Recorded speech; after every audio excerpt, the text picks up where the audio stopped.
एक तर माझी हात जोडून सगळ्यांना विनम्र विनंती आहे की महाराष्ट्रात ही शांतता झालीच पाहिजे आणि माझी महाराष्ट्राच्या माननीय मुख्यमंत्र्यांना विनंती आहे की त्या अहिल्यानगरमध्ये सातत्याने या गोष्टी का घडतात, कोण अशी स्टेटमेंट्स तिथे करते,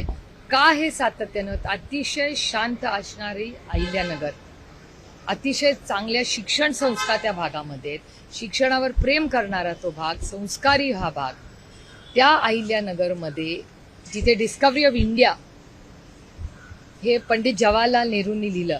त्याच्यामुळे त्याला खूप मोठा इतिहास आहे अहिल्यानगरला. आणि त्या अहिल्यानगरमध्ये आज सातत्याने दर 15 दिवस महिन्यानी काहीतरी गोंधळ होतो. आणि तुमच्याच चॅनलवर मी ऐकलं की तिथे गडबड करणाऱ्यांना सरकारमधल्या काही जबाबदार व्यक्ती जे जबाबदार पदावर आहे त्यांना मार्गदर्शनही केलं होतं की जरा शांत राहा.